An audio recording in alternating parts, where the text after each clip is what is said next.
बोलने वाली औरत, यह झाड़ू सीधी किसने खड़ी की? बीजी ने त्योरी चढ़ाकर विकट मुद्रा में पूछा। जवाब न मिलने पर उन्होंने मीरा को धमकाया। इस तरह फिर कभी झाड़ू की तो वे कहना चाहती थी कि मीरा को काम से निकाल देंगी, पर उन्हें पता था नौकरानी कितनी मुश्किल से मिलती है। फिर मीरा तो वैसे भी हमेशा छोड़ू छोड़ू मुद्रा में रहती थी। मैंने नहीं रखी, मीरा ने ऐंठकर जवाब दिया। क्यों रखी थी? तुझे इतना नहीं मालूम कि झाड़ू खड़ी रखने से घर में दरिद्र आता है, कर्ज बढ़ता है, रोग जड़ पकड़ लेता है? यह तो मैंने कभी नहीं सुना। जाने कौन गांव में की है तू? माँ के घर से कुछ भी तो सीख कर नहीं आई। काके का काम वैसे ही ढीला चल रहा है, तू और झाड़ू खड़ी रख, यही सीख है तेरी। मेरा ख्याल है झाड़ू गुसल खाने के बीचों बीच भीगती हुई पसरी हुई छोड़ देने से दलिद्दर आ सकता है। तिलियां गल जाती हैं, रस्सी ढीली पड़ जाती हैं और गंदी भी कितनी लगती है। आज तो मैंने साफ कर दिया, फिर भी कभी झाड़ू खड़ी न मिले, समझे? इस बात में कोई तुक नहीं कि बीजी झाड़ू कैसे भी रखी जा सकती है। बीजी झुंझला गई। कैसी जाहिल और जिद्दी लड़की को लाया है काका। लाख बार कहा था इस कुदेसिन से ब्याह न कर, पर नहीं, उसके सिर पर तो भूत सवार था। शिखा को हंसी आ गई। बीजी अपने को बहुत सही और समझदार मानती हैं, जबकि अक्सर उनकी बातों में कोई तर्क नहीं होता। उसे हंसते देखकर बीजी का खून खौल गया। इसे तो बिल्कुल अकल नहीं, उन्होंने मीरा से कहा। बीजी चाय पिएंगे? शिखा ने पूछा। बीजी उसकी पीठ करके बैठी रही। शिखा की बात का जवाब देना वे जरूरी नहीं समझी। वैसे भी उनका ख्याल था कि शिखा के स्वर में खुशामद की कमी रहती है। शिखा ने चाय का गिलास उनके आगे रखा तो वे भड़क गई। वैसे ही मेरा कब्ज के मारे बुरा हाल है, तू चाय पिला पिला कर मुझे मार डालना चाहती है। शिखा ने और बहस करना स्थगित किया और चाय का गिलास लेकर कमरे में चली गई। शिखा का शौहर कपिल अपने घर वालों से इन अर्थों से भिन्न था कि आमतौर पर उसका सोचने का एक मौलिक तरीका था। शादी के ख्याल से जब उसने अपने आसपास देखा तो कॉलेज में उसे अपने से 2 साल जूनियर पीएससी में पढ़ती शिखा अच्छी लगी थी। सबसे पहली बात यह थी कि वह उन सब औरतों से एकदम अलग थी जो उसने परिवार और अपने परिवेश में देखी थी। शिखा का पूरा नाम दीपशिखा था, लेकिन कोई नाम पूछता तो वह महज नाम नहीं बताती। मेरे माता पिता ने मेरा नाम गलत रखा है, मैं दीपशिखा नहीं अग्निशिखा हूँ, वह कहती। अग्निशिखा की तरह ही वह हमेशा प्रज्वलित रहती, कभी किसी बात पर, कभी किसी सवाल पर। तब उसकी तेजी देखने लायक होती। उसकी वक्तुता से प्रभावित होकर कपिल ने सोचा वह शिखा को पाकर रहेगा। पढ़ाई के साथ साथ वह पिता के व्यवसाय में भी लगा था, इसलिए शादी से पहले नौकरी ढूंढने की उसे कोई ज़रूरत नहीं थी। बिना किसी आडंबर, दहेज या नखरे के एक सादे समारोह में वे विवाह सूत्र में बंध गए। शिखा उसकी आत्मनिर्भरता, खूबसूरती और स्वतंत्र सोच से प्रभावित हुई। तब उसे यह नहीं पता था कि प्रेम और विवाह 2 अलग अलग संसार है। एक में भावना और दूसरे में व्यवहार की ज़रूरत होती है। दुनिया भर में विवाहित औरतों का केवल एक स्वरूप होता है और उन्हें सहमति प्रधान जीवन जीना होता है। अपने घर की कारावार कैद रहती है। हर एक की दिनचर्या में अपनी अपनी तरह का समरता रहती है। हर एक के चेहरे पर अपनी अपनी तरह की ऊब। हर घर का एक ढर्रा है जिसमें आपको फिट होना है। कुछ औरतें इस ऊब पर श्रृंगार का मुलम्मा चढ़ा लेती हैं, पर उनके श्रृंगार में भी एक रास्ता होती है। सीखा अंदाज लगाती सामने वाले घर की नीता ने आज कौन सी साड़ी पहनी होगी, और प्रायः उसका अंदाज ठीक निकलता। यही हाल लिपस्टिक के रंग और बालों के स्टाइल का था। दुख की बात यही थी कि अधिकांश औरतों को इस ऊब और कैद की कोई चेतना नहीं थी। वे रोज सुबह 9:30 बजे सासों, नौकरों, नौकरानियों, बच्चों, माली और कुत्तों के साथ घरों में छोड़ दी जाती।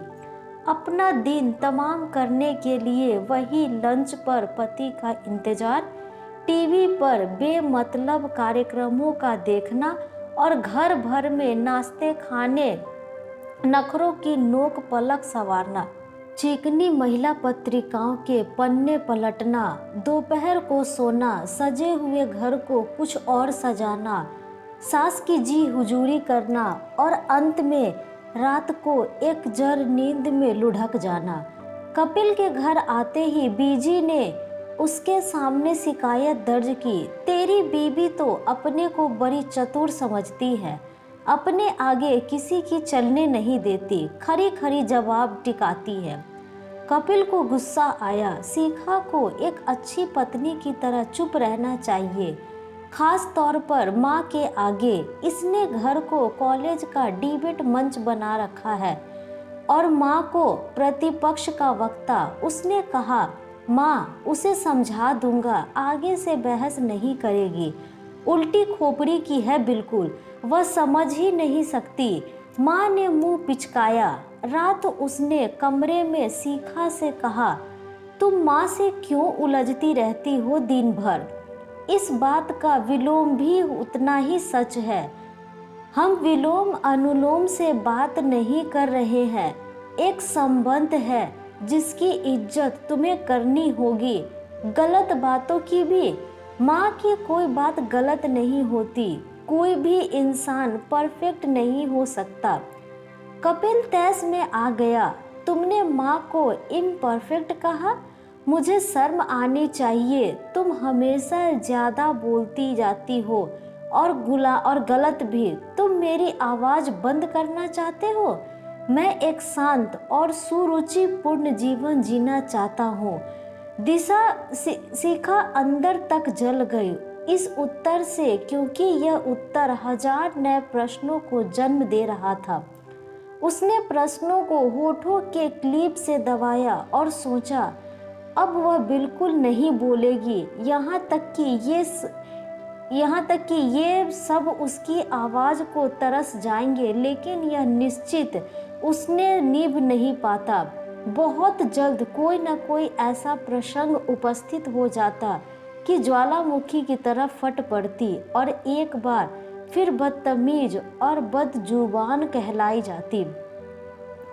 तब शिखा बेहद तनाव में आ जाती। उसे लगता घर में जैसे टॉयलेट होता है, ऐसे एक टॉयलेट भी होना चाहिए जहां खड़े होकर वह अपना गुबार निकाल ले, जंजीर खींचकर बातें बता दे और एक सभ्य शांत मुद्रा से बाहर आ जाए। उसे यह भी बड़ा अजीब लगा कि वह लगातार ऐसे लोगों से मुखातिब है जिन्हें इस भारी भरकम शब्दकोश की जरूरत ही नहीं है। घर को सुचारू रूप से चलाने के लिए सिर्फ 2 शब्दों की दरकार थी, जी और हाँ जी। कल छोले बनेंगे, जी छोले बनेंगे। पजामों के नारे बदल जाने चाहिए, हाँ जी पजामे के नारे बदले जाने चाहिए। उसके अपने जैसी कई स्त्रियों से बात करके देखा। सबसे अपने घर बार के लिए बेहद संतोष और गर्व था। हमारे तो ये ऐसे है, हमारे तो ये वैसे है, जैसा कोई नहीं हो सकता।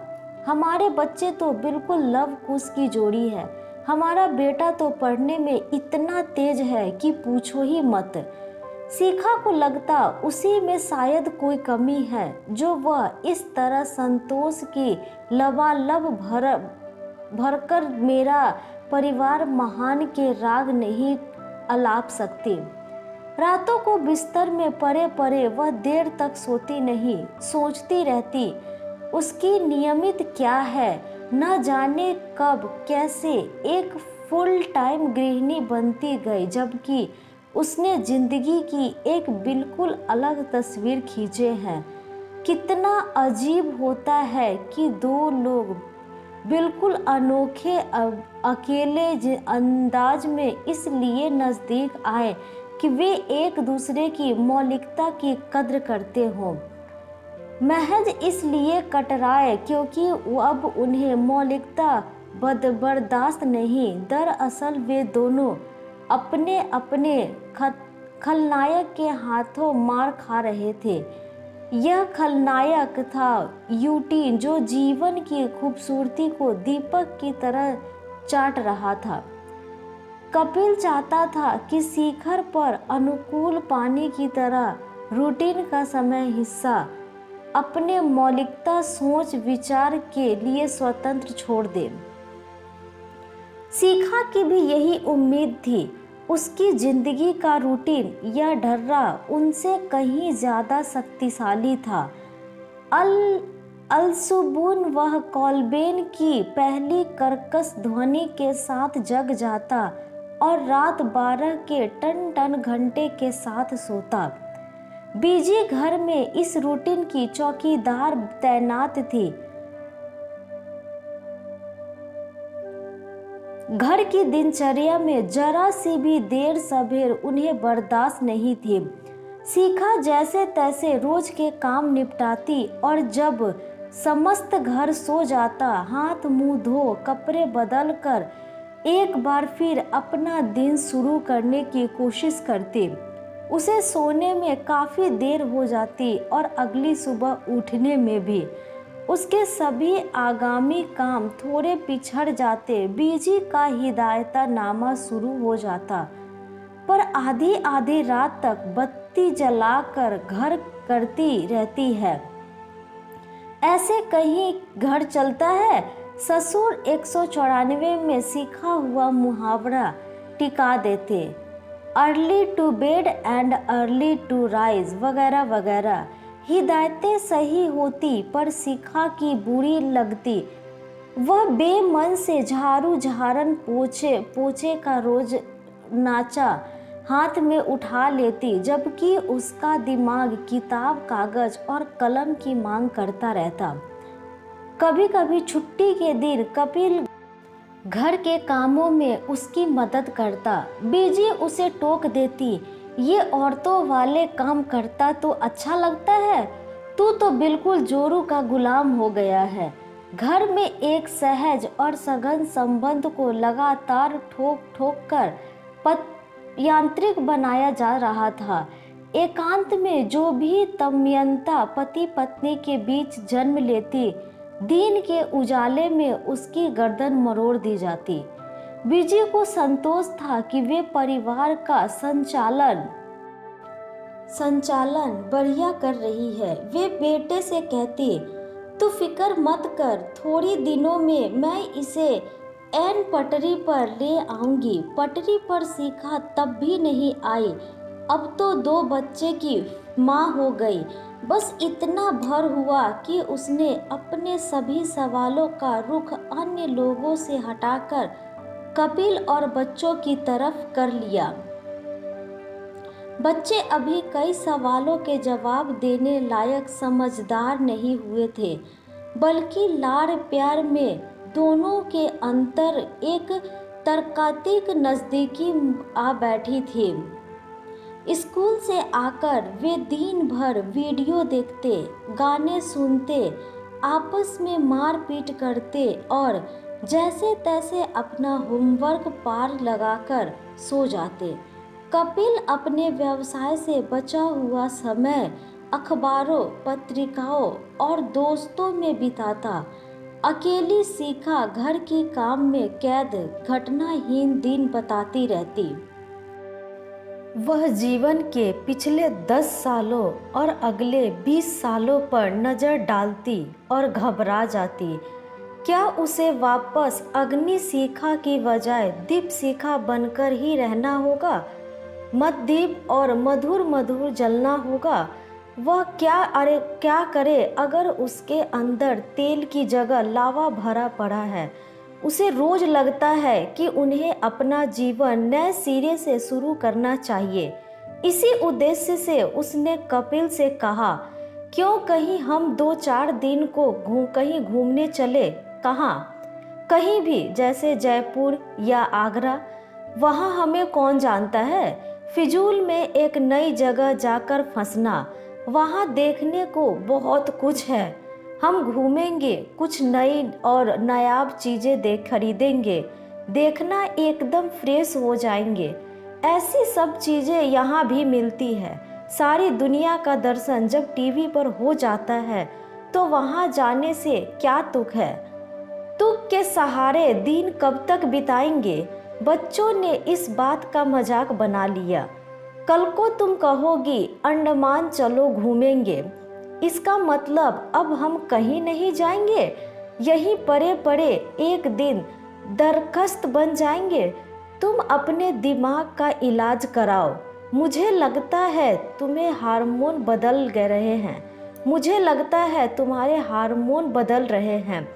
तुम्हारे अंदर बराबरी का बोलना एक रोग बनता जा रहा है।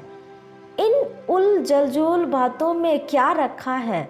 शिखा याद करती वे प्यार के दिन जब उसकी कोई बात बेतुकी नहीं थी। एक इंसान को प्रेम की तरह जानना और पति की तरह पाना कितना अलग था। जिसे उसने निराला समझा वही कितना औसत निकला।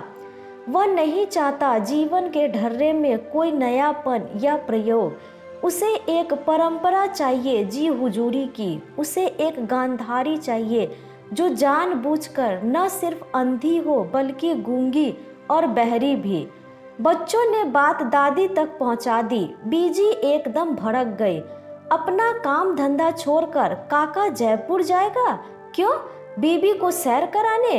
एक हम थे, कभी घर से बाहर पैर नहीं रखा, और अब जो आप तीर्थ के बहाने घूमने जाती हैं वह? शिखा से नहीं रहा गया। तीर्थ को तू घूमना कहती है? इतनी खराब जुबान पाई है तूने। कैसे गुजारा होगा तेरी गृहस्थी का? काश गोदरेज कंपनी का कोई ताला होता मुंह पर लगाने वाला, तो ये लोग उसे मेरे मुंह पर जरकर चाबी सेफ में डाल लेते। शिखा ने सोचा, सच ऐसे कब तक चलेगा जीवन? बच्चे शाहजादों की तरह बर्ताव करते। नाश्ता करने के बाद जूठी प्लेट कमरे में पड़ी रहती। मेज पर शिखा चिल्लाती, यहाँ कोई रूम सर्विस नहीं चल रही है, जाओ अपने जूठे बर्तन रसोई में रख कर आओ। नहीं रखेंगे, क्या कर लोगी? बड़ा बेटा हिमाकत से कहता। न चाहते हुए भी शिखा मार बैठती उसे। एक दिन बेटे ने पलटकर उसे मार दिया। हल्के हाथ से नहीं, भरपूर गुस्सा मुंह पर। होठ के अंदर एक तरफ का मांस बिल्कुल चिथरा हो गया। शिखा सन्न रह गई। न केवल उसके शब्द बंद हो गए, जबड़ा भी जाम हो गया। बर्तन बेटे ने फिर भी नहीं उठाए। वे दोपहर तक कमरे में पड़े रहे। घर भर में किसी ने बेटे को गलत नहीं कहा। बीजी एक दशक की तरह बर्दाश्त देखती रही। उन्होंने कहा, हमेशा गलत बात बोलोगी, इसी से दूसरों का खून खौलता है। शुरू से जैसी तूने ट्रेनिंग दी वैसा वह बना है। ये तो बचपन से सिखाने वाली बातें हैं। फिर तू बर्तन उठा लेती तो क्या घिस जाता? उन्हीं के शब्द शिखा ने मुंह से निकल गए। अगर ये रख देता तो इसका क्या घिस जाता? बदतमीज कहीं की, बड़ों से बात करने की अकल नहीं है, बीजी ने कहा। ससुर ने सारी घटना सुनकर फिर 194 का एक मुहावरा टिका दिया। As you sow shall you reap. Kapil ने कहा, पहले सिर्फ मुझे सताती थी, अब बच्चों का भी शिकार कर रही हो। शिकार तो मैं हूँ तुम सब शिकारियों का। शिखा कहना चाहती थी, पर जबड़ा एकदम जाम था, होठ अब तक सूज गया था।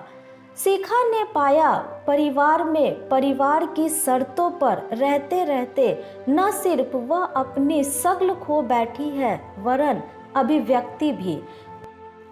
उसे लगा वह ठूस ले अपने मुंह में कपड़ा या सी डाले इसे लोहे के तार से। उसके शरीर से कहीं कोई आवाज़ न निकले, बस उसके हाथ पांव परिवार के काम आते रहे।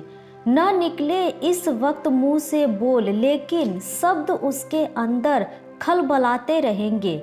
घर के लोग उसके समस्त रद्र बंद कर दे, फिर भी ये शब्द अंदर पड़े रहेंगे, खौलते और खदकते। जब मृत्यु के बाद उसकी चीर फाड़ होगी तो ये शब्द निकल भागेंगे शरीर से और जीती जागती इबारत बन जाएगी। उसके फेफड़ों से, गले की नली से, अंतड़ियों से पिचके हुए ये शब्द बाहर आकर तीखे, नुकीले, कटीले, जहरीले, असहमित से अग्रलेख बनकर छा जाएंगे घर भर पर। अगर वह इन्हें लिख दे तो एक बहुत तेज एसिड का आविष्कार हो जाए। फिलहाल उसका मुंह सूजा हुआ है, पर मुंह बंद रखना चुप रहने की शर्त नहीं है। ये शब्द उसकी लड़ाई लड़ते रहेंगे। तो दोस्तों, यह थी हमारी आज की कहानी। आपको यह कहानी कैसी लगी हमें कमेंट करके ज़रूर बताएं। साथ ही लाइक एंड सब्सक्राइब करना ना भूलें। धन्यवाद।